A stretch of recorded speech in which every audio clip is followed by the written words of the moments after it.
Hello everyone. Welcome back to my channel and don't forget to subscribe my channel. तो आज मैं जो drama explain करने जा रही हूँ इसका नाम है क्रैश लैंडिंग ऑन यू। ड्रामे के स्टार्ट में हमें साउथ कोरिया और नॉर्थ कोरिया के बॉर्डर्स को दिखाया जाता है। फिर हमें साउथ कोरिया सियोल में हमारी फीमेल लीड सैरी को दिखाते हैं जो डेट पर होती है। डेट पर सैरी जैसे ही अपने बॉयफ्रेंड का हाथ पकड़ती है तो उसकी पिक्चर्स ले ली जाती है और नेक्स्ट डे वो सारी पिक्चर्स डेटिंग स्कैंडल बनकर सोशल मीडिया में आ जाती है। फिर मैनेजर होंग सैरी को सब कुछ एक्सप्लेन करके बता रहे होते हैं। कहते हैं कि अगर इस पिक्चर को ध्यान से देखा जाए तो आपने उसके बाजू और हाथ को पकड़ा हुआ है, लेकिन मैंने लोगों से कहा है कि ये दोनों बस अच्छे दोस्त हैं और ऐसा कुछ नहीं है, ये दोनों तो मजाक कर रहे हैं। सैरी कहती है कि ये आपको मजाक लग रहा है। तो मैनेजर होंग कहते हैं कि मैंने तो सबसे यही कहा है कि आप दोनों अच्छे दोस्त हैं और लोगों से मजाक करते हैं, मेरा मतलब है कि इसीलिए आप दोनों मिलते हैं। फिर सैरी हंसने लगती है और कहती है कि सही कहा, हम दोनों बहुत करीब थे लेकिन अब सब खत्म हो चुका है। सैरी के असिस्टेंट सुबुक भी वहाँ पर बैठे होते हैं, सैरी की पिक्चर ड्रॉ करते हैं और लिख रहे होते हैं कि प्लीज मुझे घर जाने दो। फिर सैरी कहती है कि जो होना था वो हो गया, अब हम क्या कर सकते हैं, लेकिन क्या तुम इस ब्लड इफेक्ट का कुछ कर सकते हो। तो मैनेजर होंग कहते हैं कि क्या मैं उन्हें आपका चेहरा और ज्यादा ब्लर करने के लिए कहूँ। तो सैरी कहती है कि नहीं, मैं ये नहीं कह रही, तुम जरा देखो उन्होंने तो मेरे इयररिंग्स भी ब्लर कर दिए हैं। मैं अपने पूरे कलेक्शन में इयररिंग्स को ही तो दिखाना चाहती हूँ, तो क्या हम इसको थोड़ा सा कम ब्लर कर सकते हैं ताकि मेरे इयररिंग्स अच्छे से नजर आ सके। फिर सैरी कहती है कि एक काम करो, मेरी फुल लुक लेकर आओ, ऐसे मेरा पर्स और शूज भी आ जाएंगे। और फिर अपने परचेस मैनेजर से कहती है कि तुम मुझे बताओ मैं क्या करूं। इयरिंग, पर्स और शूज का बहुत सारा स्टॉक चाहिए क्योंकि लॉन्च होते ही बहुत सारे ऑर्डर्स आ जाएंगे। फिर सैरी को दिखाते हैं जो मॉल में होती है और उसके इर्द गिर्द बहुत सारे बॉडीगार्ड्स होते हैं। वहाँ मौजूद सभी लोग उसे देखते हैं और बातें करने लगते हैं कि ये वही लड़की है ना जिसका एक्टर के साथ अफेयर चल रहा है। ये फिर सैरी को उसके बड़े भाई सीजून की कॉल आती है और कहता है कि क्या बात है, तुम तो बहुत बड़ी सेलिब्रिटी बन गई हो। तो सैरी कहती है कि कौन बोल रहा है। तो सीजून कहता है कि तुम्हारा बड़ा भाई। तो सीजून की वाइफ हेजी कहती है कि क्या उसके पास तुम्हारा नंबर भी नहीं है। तो सैरी कहती है कि जल्दी बोलो तुमने मुझे क्यों कॉल किया है। सीजून कहता है कि पिछली बार तुम्हारा बॉयफ्रेंड एक फुटबॉल प्लेयर था और अब तुमने एक एक्टर को पटा लिया। सैरी कहती है कि तुमने मुझे ये बताने के लिए कॉल की है। सीजून कहता है कि तुम हमारे परिवार की नाक कटाने में इतना बिजी हो कि तुम्हें पता ही नहीं है कि हमारी फैमिली में क्या चल रहा है। तुम आखिर न्यूज देखती हो या फिर नहीं। आज डैड जेल से रिहा हो रहे हैं। देखो मुझे से कोई फर्क नहीं पड़ता तुम उनके बर्थडे या हॉलीडे पर मिलने आती हो या फिर नहीं, लेकिन आज तुम्हें यहाँ पर होना चाहिए। सैरी कहती है कि ये नंबर तुम्हारा है। तो सीजून कहता है कि हाँ मेरा है, फॉर गॉड सेक इसको सेव कर लो। सैरी कहती है कि अब अपना नंबर मत बदलना, तो मुझे ब्लॉक करने की दोबारा जरूरत नहीं पड़ेगी। और फिर अपने भाई को ब्लॉक कर देती है। हेजी कहती है कि उसने फिर से कॉल बंद कर दी, तुम्हें उससे क्या फर्क पड़ता है, उसे उसके हाल पर छोड़ दो, और वैसे भी उसे इतने साल हो गए हैं घर छोड़े हुए। सीजून कहता है कि बहुत ही नकचरी है और मैंने बस उसे इसलिए कॉल की क्योंकि मुझे डैड ने कहा था। हेजी कहती है कि डैड ने आज हम सबको एक साथ क्यों बुलाया है, कोई तो बात होगी ना। तो यानी आज वो अपना वारिस डिक्लेयर करने वाले हैं। फिर हमें मिस्टर यून को दिखाया जाता है जो घोटाला करने की वजह से जेल में होते हैं और आज वो रिहा हो रहे होते हैं 283 डेज के बाद। और फिर चेयरमैन हुन मीडिया को बताते हैं कि वो अपनी खुशी से रिजाइन करने वाले हैं। रिपोर्टर्स कहते हैं कि मजे की बात ये है कि चेयरमैन हुन अब किसे चेयरमैन बनाते हैं, अपने बड़े बेटे सी जून या अपने छोटे बेटे सी ह्यून को। फिर चेयरमैन यून घर आ चुके होते हैं। हेजी उन्हें कहती है कि मैं बहुत खुश हूँ कि आप घर आ गए हैं और इसी खुशी में मैंने अपने हाथ से आपके लिए टोफू केक बनाया है। मिसेज यून कहती है कि क्या बात है, आज तुम लोग कुछ ज्यादा ही खुश हो। तो हेजी कहती है कि मैं इसलिए खुश हूँ क्योंकि डैड आज बहुत दिनों बाद जेल से रिहा हुए हैं, लेकिन कुछ लोगों को बस यही जानने में दिलचस्पी है कि डैड के बाद आखिर कंपनी का चेयरमैन कौन बनेगा। फिर कहती है कि पता नहीं लोगों को क्या मसला है, उन्हें लगता है कि शायद हमारे जैसे अमीर फैमिलीज का आपस में कोई रिश्ता नहीं होता। और फिर सांगे से कहती है कि हम सब तो एक है ना। तो सांगे कहती है कि हाँ बिल्कुल। सांगे सी ह्यून की वाइफ है और कहती है कि मुझे याद आया, सी जून यूनियन लीडर के साथ तुम्हारी फाइट हुई थी ना, तो क्या वो मामला सही हो गया। हेजी कहती है कि वो तो खुद ही हमारे साथ सेटलमेंट करना चाहते हैं, आराम से बात करें तो कोई भी मामला सुलझ सकता है। और तुम खुश नहीं लग रही, मैंने सुना है कि सी ह्यून के साथ भी धोखा हुआ है। अब भला कोई आदमी 50% शेयर्स लेकर भाग गया है तो इसमें तुम्हारी क्या गलती। सब लोग तुम्हारी लीडरशिप स्किल्स और काबिलियत पर सवाल उठा रहे हैं और ये सब देखकर मुझे बहुत ज्यादा गुस्सा आ रहा है। तुम एक बड़े फ्रॉड के विक्टिम क्या बने, लोग तुम्हें बेवकूफ और पागल समझने लगे हैं। सीजून कहता है कि कौन मेरे भाई को बेवकूफ कहता है। सीजून जवाब देता है कि वो कोई फ्रॉड नहीं है, बस मेरे फ्रेंड का अभी कॉल नहीं लग रहा है। सीजून कहता है कि जल्दी से कुछ करो वरना सभी शेयर होल्डर्स तुम पर केस कर देंगे। सीजून उसे कहता है कि अपनी बकवास बंद रखो और चेयरमैन यून को बताता है कि इसने यूनियन लीडर को मारा है और उसके दांत भी तोड़ दिए। तो सीजून कहता है कि मैंने उससे वादा किया है कि मैं उसके डेंटिस्ट का बिल पे करूंगा। और फिर इसी तरह ये दोनों एक दूसरे की बुराइयां और गलतियां बता रहे होते हैं ताकि चेयरमैन यून उसके अलावा किसी और को चेयरमैन ना बनाए। चेयरमैन यून चिल्लाते हैं कि सेरी कहाँ है, मैंने तुम लोगों से कहा था ना कि आज मुझे सेरी यहाँ पर चाहिए। सीजुन कहता है कि मैंने सेरी को कई बार कॉल करने की कोशिश की है लेकिन आपकी लाडली बेटी ने मुझे ब्लॉक कर दिया। इतने में ही उन सबको सैंडल्स की आवाज आती है तो वो पीछे देखने लगते हैं और सेरी वहाँ पर आ जाती है और फिर अपने डैड से कहती है कि फाइनली आप रिहा हो गए, कॉन्ग्रेचुलेशंस। मैंने सुना कि आपको मुझसे कुछ बात करनी है, तो क्या कोई जरूरी काम है? चेयरमैन यून कहते हैं कि अब तुम्हें घर लौट आना चाहिए। तो सेरी कहती है कि बस यही कहना था,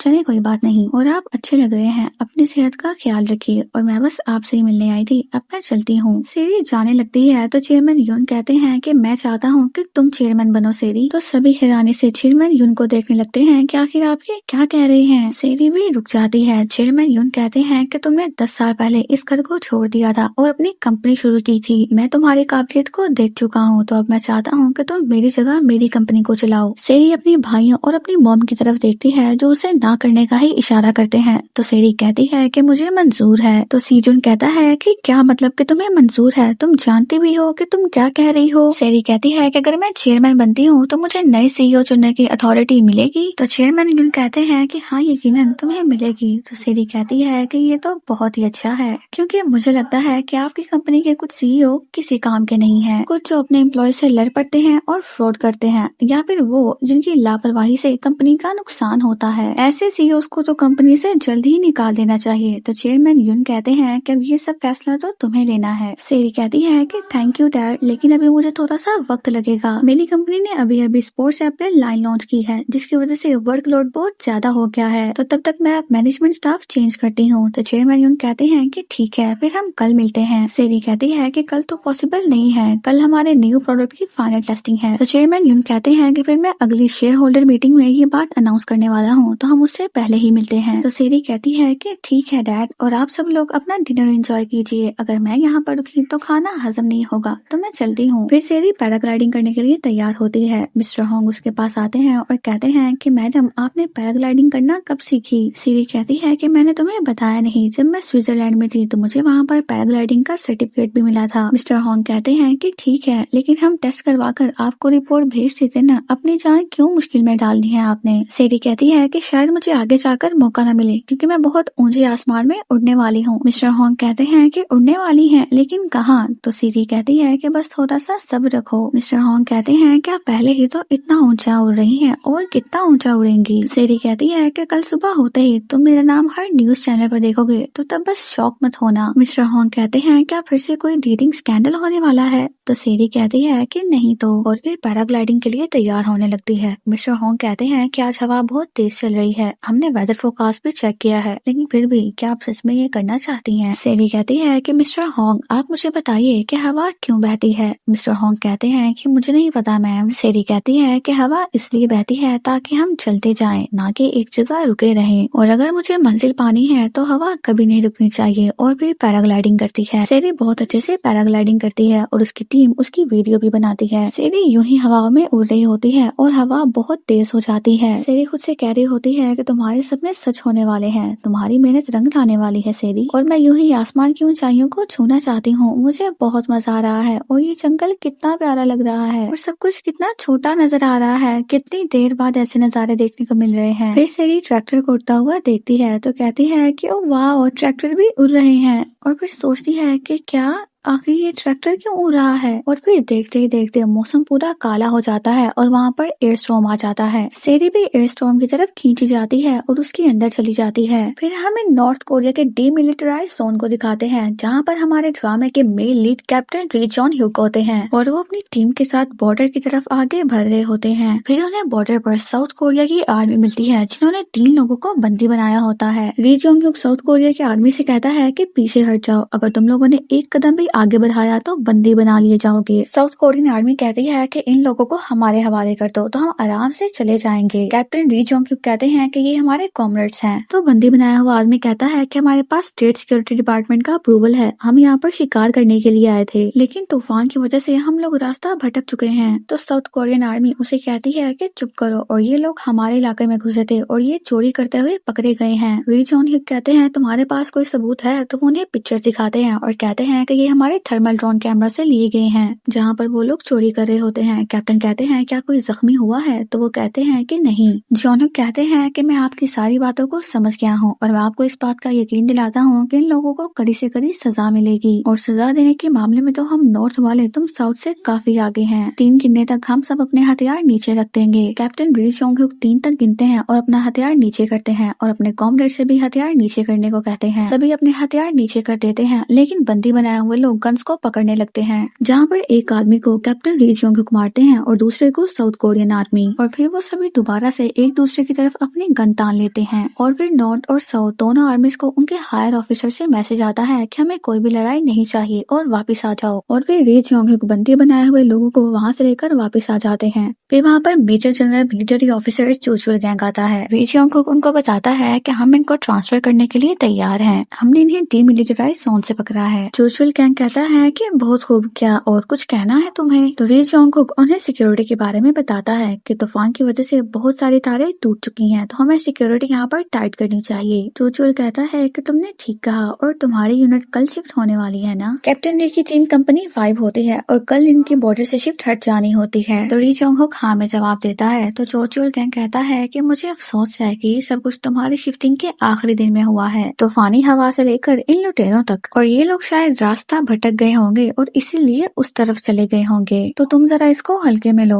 तो री जॉन्ग हुक कहता है कि सर ये जो कुछ भी हुआ है ये हमारे पेट्रोल जोन में हुआ है, तो हम इसको हल्के में नहीं ले सकते। चोचुल गैंग कहता है कि तुम जानते हो इन्हें हमारे स्टेट सिक्योरिटी डिपार्टमेंट ने डीमिलिटराइज जोन में जाने की इजाजत दी है, तो इस बात को आगे बढ़ाने का कोई फायदा नहीं। तो री जॉन्ग हुक कहता है कि इसका मतलब है कि हमारे स्टेट सिक्योरिटी डिपार्टमेंट ने इन लुटेरों को सरहद के उस पार आर्टिफैक्ट्स को चुराने की इजाजत दी थी, तो क्या आप ये कहना चाहते हैं? तो चोचुल गैंग कहता है कि नहीं, ऐसा तो बिल्कुल नहीं है कैप्टन री। री जॉन्ग हुक कहता है कि मैंने साउथ के कैप्टन से वादा किया है कि मैं इस मामले की जांच करूंगा और मैं अपना वादा पूरा करूंगा। तो चोचुल गैंग कहता है कि ठीक है, फिर तुम अपना वादा निभाओ, लेकिन मेरी एक बात तुम याद रखना, चोचुल गैंग किसी को भी माफ नहीं करता, फिर चाहे वो किसी भी रैंक का हो। अगर तुमने कुछ भी ऐसा किया जिससे हमारे मुल्क को खतरा हो, तो तुम वहीं पर अपनी जान से हाथ धो बैठोगे। लेकिन मैं जानता हूँ कि तुम ऐसा कुछ नहीं करोगे, लेकिन कुछ कह नहीं सकते, कब कोई कहाँ बदल जाए क्या पता, दुश्मन की नीयत कब और कहाँ पलटे, इसके बारे में तो कुछ नहीं कहा जा सकता। मैंने सही कहा ना कैप्टन री? तो कैप्टन री बस उन्हें सल्यूट करते हैं। फिर हमें फ्यूचीसो को दिखाते हैं, जो कहता है कि मुझे समझ नहीं आ रही ये आखिर क्या कर रहा है, आज इसने स्टेट सिक्योरिटी डिपार्टमेंट ऑफिसर से भी पंगा ले लिया है, जानते भी हो अब इसका अंजाम क्या होगा। कैप्टन तो हीरो बन गया है, लेकिन सिक्योरिटी डिपार्टमेंट वो अब हम पर नजर रखेगा और वो बस इसी ताक में रहेंगे कि हम कोई गलती करें और वो हमारी बैंड बजा दें। एक आर्मी ऑफिसर कहता है कि मुझे तो ये समझ नहीं आ रही कि कैप्टन आज यहाँ पर कैसे आ गए, वो तो प्योंगयांग से है ना, यानी कि एक अमीर खानदान से, तो अपना ऐशो आराम छोड़कर वो यहाँ क्यों आए हैं? फ्यूचीसो कहता है कि इसीलिए तो कहते हैं कि इन अमीरों को हम कभी नहीं समझ सकते, ये लोग हमेशा सबको अपने कंट्रोल में रखना चाहते हैं ताकि जनरल किम को ये लोग खुश रख सकें। और फिर उन सबको वाइन दिखाता है और कहता है कि जानते भी हो ये 1953 की वाइन है, अगर इस वाइन का कोई आदमी एक गिलास भी पी ले तो मरा हुआ आदमी भी फड़फड़ाने लगेगा। और फिर सबको वाइन देने लगता है। एक आर्मी ऑफिसर कहता है कि ड्यूटी पर इस तरह पीना क्या ये सही होगा? तो फ्यूचीसो कहता है कि हम 2 महीनों से लगातार काम कर रहे हैं और कल हमारी यूनिट ट्रांसफर होने वाली है, तो आखिर पीने में क्या मसला है? फिर हमें सेरी को दिखाते हैं जो बेहोश दरख्तों पे लटकी हुई होती है। पुलिस को दिखाते हैं, वो सेरी को ढूंढ रहे होते हैं। मैनेजर होंग भी उन्हें कह रहे होते हैं कि प्लीज मुझे मेरी बॉस को एक दफा देखने दें। पुलिस उसे आगे जाने से रोक रही होती है। वो कैमरामैन को देखता है तो भागते हुए उसके पास आता है और कहता है कि मुझे बताओ मेरी बॉस कहाँ है? तो कैमरामैन कहता है कि मुझे नहीं पता। मैनेजर होंग कहते हैं कि तुम तो रिकॉर्ड कर रहे थे ना सब कुछ, बताओ मेरी बॉस कहाँ है और तुम्हारा कैमरा कहाँ है? तो कैमरामैन कहता है कि तुम्हें कैमरे की पड़ी हुई है, मैं यहाँ पर मरते मरते बचा हूँ। फिर मैनेजर योंग कहते हैं कि बॉस का पता नहीं चला, मैंने उन्हें कहा भी था कि मैं टेस्ट करवा के रिपोर्ट भेज दूंगा, लेकिन उन्होंने मेरी बात नहीं मानी, अब मैं क्या करूँ? वो आसमान को छूना चाहती थी। फिर कहता है कि सेरी आप हम सबको छोड़कर कहाँ चली गई? फिर नेक्स्ट डे सेरी को दिखाते हैं जिसे होश आता है, कहती है कि ये क्या, मैं बेहोश हो गई थी। फिर अपने इर्द गिर्द देखती है और सोचती है कि ये मैं कहाँ पर हूँ। सेरी के पास एक सैटेलाइट फोन होता है जिससे वो मिस्टर होंग से राब्ता करने की कोशिश करती है, लेकिन उसे कोई भी जवाब नहीं मिलता। फिर सोचती है कि ये मैं कहाँ पर आ गई हूँ, कहीं मैं किसी नेशनल पार्क में तो नहीं। अपने बेल्ट खोलने लगती है तो देखती है कि वो तो बहुत ऊंचाई में है और फिर डर जाती है और फिर मदद के लिए जोर जोर से आवाजें लगाने लगती है कि कोई है यहाँ पर, प्लीज मेरी मदद करो। री जॉन्ग हुक और कांग बॉम वहाँ पर होते हैं जो राउंड लगा रहे होते हैं। री जॉन्ग हुक को सेरी की की आवाज आती है तो वो कांग बॉम से कहता है, क्या तुमने कोई आवाज सुनी, किसी लड़की की आवाज? कांग बॉम कहता है कि नहीं। तो री जंग हुक कहता है कि ये किसी लड़की की आवाज है, जैसे कि वो रो रही हो।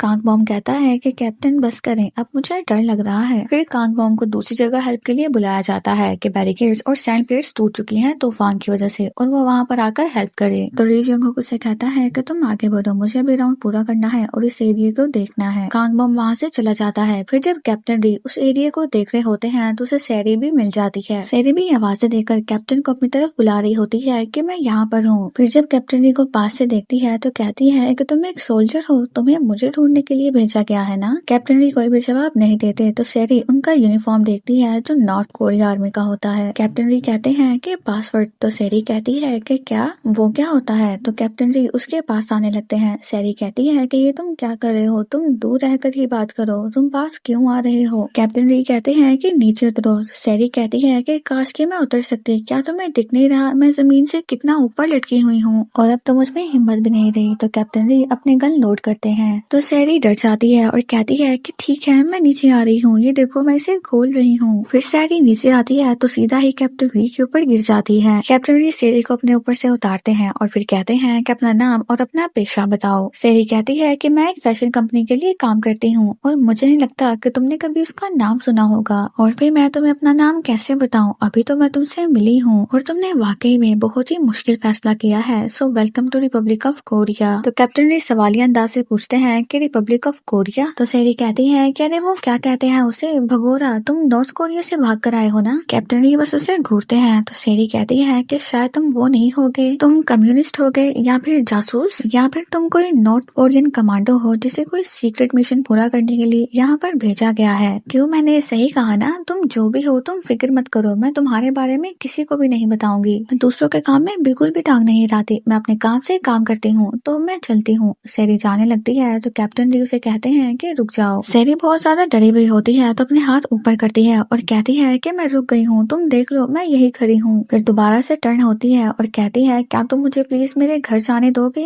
कैप्टन री कहते हैं कि तुम कहाँ रहती हो। तो सैरी कहती है कि सियोल गंगा गुजियोंग। फिर रुक जाती है और कहती है कि मैं तुम्हें अपना पता नहीं बता सकती। कैप्टन री कहते हैं कि वो तो फिर बहुत दूर है। तो सैरी कहती है कि मैं रास्ता ढूंढ लूंगी, फिक्र करने के लिए शुक्रिया। कैप्टन री कहते हैं कि लगता है तुम्हें कोई गलत फहमी हुई है, मैं साउथ कोरिया नहीं आया हूँ बल्कि तुम नॉर्थ कोरिया आ गई हो। सैरी कहती है कि नॉर्थ कोरिया, अरे तुम भी ना अच्छा मजाक कर लेते हो, वैसे ये कौन सी जगह है। फिर यहाँ वहाँ देखती है और कहती है कि क्या तुम सच कह रहे हो, अरे छोड़ो ना, मजाक करना बंद करो। कैप्टन री स्टिल कोई भी जवाब दिए बगैर खड़े होते हैं तो सैरी घबरा जाती है। कैप्टन री कहते हैं कि हम अभी इस वक्त डीमिलिटराइज जोन में हैं, नॉर्थ कोरिया के बॉर्डर के पास। सैरी कहती है कि डीमिलिटराइज जोन में जहाँ पर सिक्योरिटी एरिया फिल्म शूट हुई थी, तो फिर तो ये जगह पूरी तरह से नॉर्थ कोरिया ना हुई ना। कैप्टन री कहते हैं कि ये Democratic People's Republic of Korea है और अब तुम बिना इजाजत के हमारे मुल्क में घुस आई हो। सैरी कहती है कि देखो मैं यहाँ पर गलती से आई हूँ, वो ऊपर देखो वे मेरा पैराग्लाइडर है और मैं कल पैराग्लाइडिंग कर रही थी, मौसम बहुत ही सुहाना और अच्छा था, लेकिन थोड़ी ही देर बाद तूफान आ गया, ट्रैक्टर और जानवर खिलौनों की तरह हवा में इधर उधर उड़ रहे थे और फिर मैं भी तूफान में फंस गई और बेहोश हो गई, और जब मेरी आंख खुली तब मैं यहाँ पर थी।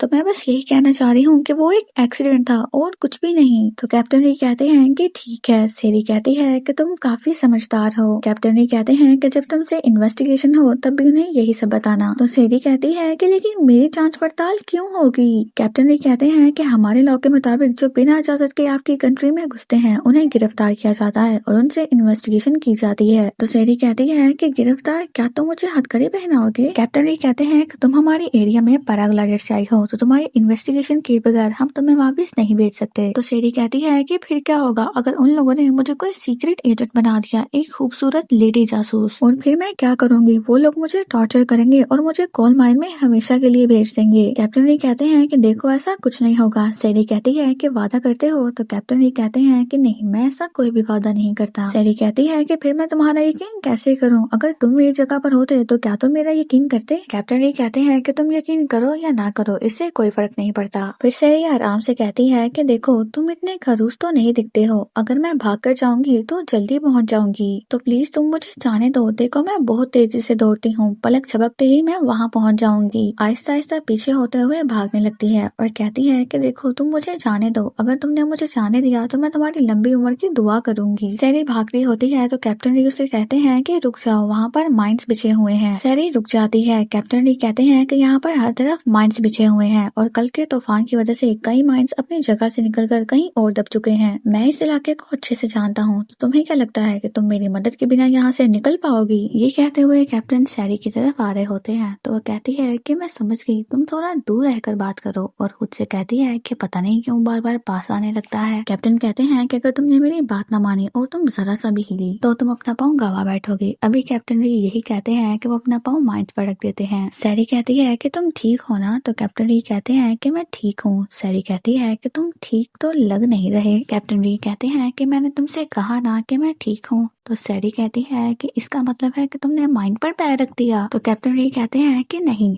तो सैरी कहती है कि नहीं रखा क्या? सच में? यानी तुम्हें मेरी मदद की जरूरत नहीं है? तुम जरा फिर मुझे गोल घूम के दिखाना, जरा जल्दी घूमो। कैप्टन री जैसे ही अपने फोन से किसी को बुलाने वाले होते हैं तो वो गिरने लगते हैं और उनका फोन उनके हाथ से छूट जाता है। सैरी फोन को पकड़ती है तो कैप्टन री कहते हैं कि थैंक यू। तो सैरी कहती है कि थैंक यू मत बोलो, अब ये तुम्हें वापस नहीं मिलेगा। कैप्टन री कहते हैं कि तुम ये मत भूलो कि मेरे पास गन है। सैरी कहती है कि फिर तुम भी ये मत भूलो, अगर तुमने मुझे गोली मार दी तो तुम्हारी मदद कौन करेगा? बाय द वे, मैं तो जंगलों की एक्सपर्ट नहीं हूँ, तो क्या कभी कभी एक्सपर्ट्स भी माइंड्स पर पैर रख देते हैं? लेकिन अगर अब तुम ऐसे ही खड़े रहे तो तुम्हारे पाँव सुन पड़ जाएंगे। तो कैप्टन री कहते हैं कि मुझे आदत है। सैरी कहती है कि अगर वाकई में तुम्हें मेरी मदद नहीं चाहिए तो फिर मैं यहाँ से चलती हूँ, मुझे वाकई में बहुत से काम निपटाने हैं। फिर वो जाने लगती है तो कैप्टन री उसे कहते हैं कि रुक जाओ, कम से कम मेरा फोन तो मुझे देती जाओ। सैरी उसे हल्के बहते हुए पानी में रख देती है ताकि वो आहिस्ता से बहता हुआ कैप्टन री तक पहुँच जाए। सैरी कहती है कि ये थोड़ी ही देर में बहता हुआ तुम्हारे पास पहुँच जाएगा, अब मुझे भी तो भागने में वक्त चाहिए ना। कैप्टन री बस उसे देख रहे होते हैं तो सैरी कहती है कि देखो, मैं खुद ही इतनी मुसीबत में फंसी हूँ कि दूसरों के लिए सोचने का मेरे पास वक्त ही नहीं है, तो अब मैं चलती हूँ, बाय। फिर चलने लगती है और कहती है कि पीठ पर गोली मत मारना, वो चीटिंग होगी। फिर कैप्टन री उसे कहते हैं कि तुम्हें वो रेक्टेंगुलर बॉक्स दिख रहा है? तो सैरी कहती है कि हाँ दिख तो रहा है। कैप्टन री कहते हैं कि वो पीएमडी माइंस हैं, जितना हो सके तुम किनारे के पास चलना और अपना हर कदम संभाल के रखना। तो सैरी कहती है कि मुझे तुमसे कुछ कहना है क्योंकि हम कभी भी दोबारा नहीं मिलेंगे। तुम्हारे लुक्स मेरे टाइप के हैं, अगर हमारे मुल्क एक हो गए तो हम दोबारा जरूर मिलेंगे। कैप्टन री कहते हैं कि ऐसी सिचुएशन में तुम मजाक कैसे कर सकती हो? फिर सैरी कैप्टन री से पूछती है कि वैसे साउथ किस तरफ है? कैप्टन री कहते हैं कि नदी के किनारे के साथ साथ चलते जाओ, फिर आगे 2 टर्न्स आएंगे तो तुम राइट साइड को टर्न ले लेना। सैरी कहती है कि मैं भरोसा कर सकती हूँ। तो कैप्टन री कहते हैं कि सवाल मत करो, मैंने तुम्हें जवाब दे दिया है, अब तुम्हें सोचना है कि तुम्हें क्या करना है। सैरी थैंक यू कहती है और जाने लगती है। इतने में उन्हें कांग बम की आवाज आती है जो कैप्टन री को ढूंढ रहा होता है। सैरी कैप्टन री को खामोश रहने का इशारा करती है, लेकिन कैप्टन री चिल्लाने लगते हैं कि मैं यहाँ पर हूँ। And this is the end of the first part. See you in the next part.